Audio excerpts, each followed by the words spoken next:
High speed train 250 kilometre فی گھنٹہ کی رفتار سے بھاگ رہی تھی۔ ہم نے کھڑکی کے پردے اوپر کی طرف سرکا دیے اور باہر کے مناظر سے لطف اندوز ہونے لگے۔ دائیں بائیں کی چیزیں اتنی تیزی سے پیچھے کی طرف دوڑ رہی تھیں کہ انہیں کیمرے کی گرفت میں لانا خاصا مشکل تھا۔ تا حد نگاہ پھیلے ہوئے میدان، کہیں کہیں چٹیل پہاڑ، ان مناظر کے بیچ میں وسیع کھیت، پھلوں کے باغ، سبزہ زار اور ان میں چرتے ہوئے جانور بھی دکھائی دیتے۔ بدلتے ہوئے مناظر سفر کا مزہ دوبالا کر رہے تھے۔ ساتھیوں کی خوشگپیاں بھی جاری تھیں۔ ٹریک میں کہیں خم آ جاتا یا آبادی سے گزر ہوتا تو ٹرین کی رفتار کم ہو جاتی۔ روانگی سے کچھ دیر بعد چائے، کافی اور سنیکس سے مسافروں کی تواضع کی گئی۔ اس پر آسائش ٹرین کا نام افراسیاب رکھا گیا ہے۔ افراسیاب دراصل سمرقند کا پرانا نام ہے۔ تاشقند سے سمرقند تک 344 کلومیٹر طویل جدید ٹریک کی تکمیل 2015 میں ہوئی، جبکہ سمرقند سے بخارا تک 256 کلومیٹر طویل ٹریک کی توسیع کا کام 2016 میں مکمل ہو گیا۔ ہم تاشقند سے روانہ ہوئے تھے اور ہماری منزل بخارا تھی۔ تقریباً 600 کلومیٹر کا سفر 3 گھنٹے 50 منٹ میں طے ہو گیا۔ قابل ذکر بات یہ ہے کہ ہم نے 3 مرتبہ افراسیاب سے سفر کیا۔ ہر بار ٹرین ٹھیک وقت پر پہنچی اور روانہ ہوئی۔ یہ ازبکستان ریلوے کے حسن انتظام کا واضح ثبوت ہے۔ بخارا ایک افسانوی شہر ہے۔ 2500 سال پرانے اس شہر میں قدم قدم پر علماء، اساتذہ، بزرگوں، بادشاہوں، جنگوں اور فاتحین کی داستانیں بکھری پڑی ہیں۔ دنیا کی تاریخ بخارا کے ذکر کے بغیر مکمل نہیں ہوتی۔ بخارا ازبکستان کا چھٹا بڑا شہر اور صوبہ بخارا کا صدر مقام ہے۔ اس کی آبادی 3.25 لاکھ ہے۔ یہ شہر ایرانی تہذیب کا اہم ترین مرکز تھا۔ بخارا کا قدیم مرکز یعنی اولڈ بخارا یونیسکو کے عالمی ثقافتی ورثوں میں شمار ہوتا ہے۔ اسلامی تاریخ میں پہلی مرتبہ 850 عیسوی میں بخارا دولت سامانیہ کا دارالحکومت بنا۔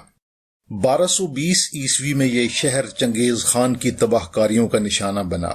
یہاں 158 فٹ بلند عالیشان کلیان مینار ہے۔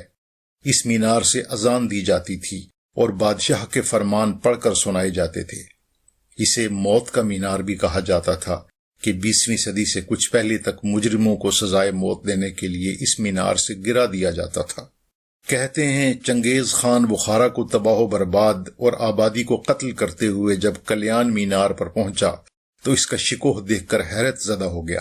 وہ اس مینار کے جاہو جلال سے اس قدر متاثر ہوا کہ اس نے اپنے جنگجوؤں کو کلیان مینار کو چھوڑ دینے کا حکم دیا اور وہاں سے واپس چلا آیا۔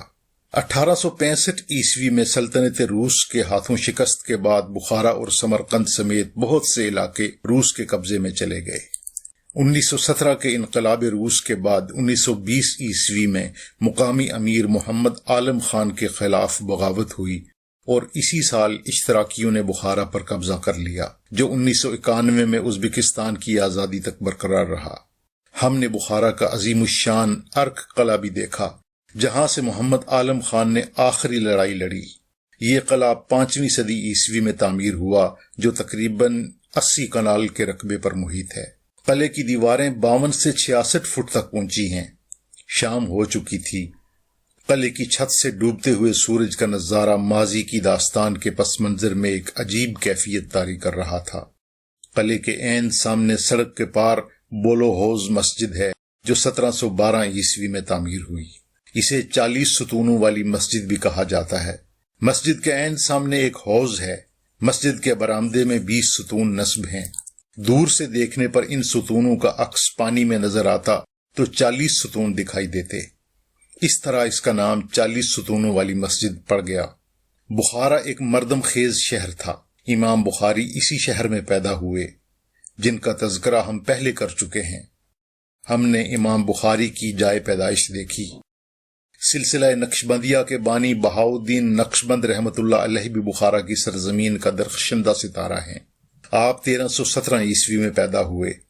آپ کا پورا نام محمد بہاؤالدین اویس البخاری تھا۔ آپ کو شاہ نقشبند کے لقب سے بھی یاد کیا جاتا ہے۔ آپ کی ولادت سے پہلے ہی وہاں سے گزرتے ہوئے ایک بزرگ شیخ محمد بابا السماسی نے فرمایا تھا کہ مجھے یہاں سے ایک مرد خدا کی خوشبو آتی ہے۔ ابتدائی طور پر آپ نے بابا سماسی کی صحبت اختیار کی، جو اس وقت وسطی ایشیا کے بڑے محدث مانے جاتے تھے۔ بابا سماسی کی وفات کے بعد آپ نے شیخ امیر کلال کی صحبت اختیار کی اور ان سے روحانی فیض حاصل کیا۔ بہاؤالدین نقشبند فرماتے ہیں کہ انہوں نے بے خودی کے عالم میں اپنے روحانی مربی عبدالخالق غجدوانی کو دیکھا تو انہوں نے 3 نصیحتیں کیں۔ پہلی یہ کہ استقامت سے شریعت کی راہ پر چلنا، کبھی اس سے قدم باہر نہ نکالنا۔ دوسری، عزیمت اور سنت پر عمل کرنا، اور تیسری یہ کہ بدعت سے دور رہنا۔ بہاؤالدین نقشبند کا قول مشہور ہے، دل با یار دست با کار، یعنی دل اللہ کی یاد میں مصروف رہے اور ہاتھ اپنے کام میں۔ آپ کے مزار پر پہنچے تو دل عقیدت سے لبریز تھا۔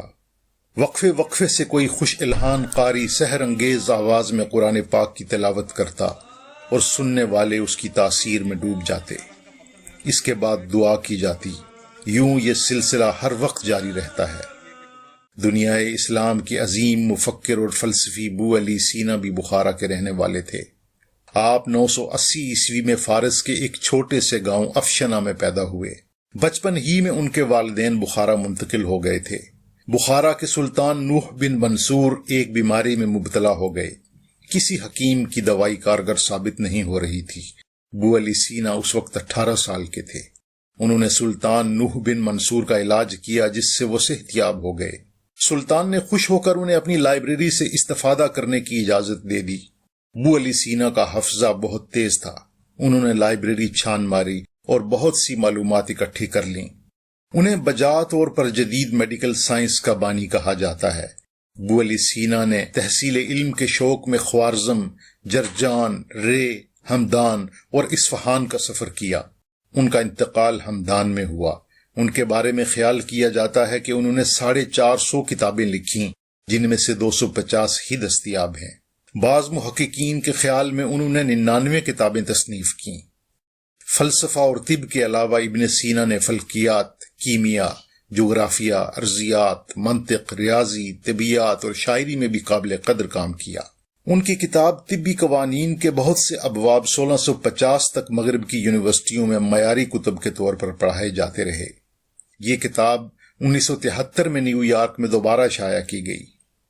ازبکستان کے 6 روزہ دورے میں تاشقند ہو، بخارا کا تاریخی ورثہ ہو، سمرقند میں نبی صلی اللہ علیہ وسلم کے چچا زاد بھائی حضرت قسام ابن عباس کی قبر کے احاطے میں تعمیر شدہ شاہ زندہ کمپلیکس ہو، یا حضرت دانیال علیہ السلام کی 18 میٹر لمبی قبر، ہر قدم پر ہمارے لیے حیرت کے باب کھلتے چلے گئے۔ ہم اپنے آپ کو کسی طلسماتی داستان کا کردار تصور کرنے لگے تھے۔ غرض، اس دورے نے صدیوں پر محیط اپنی وراثت، ثقافت اور تاریخ سے ہمارا ٹوٹا ہوا رشتہ پھر سے جوڑ دیا۔ ہم وہاں سے لوٹ آئے تھے، لیکن یہ کہنا بے جا نہ ہوگا کہ ایک بار دیکھا ہے، دوسری بار دیکھنے کی ہوس ہے۔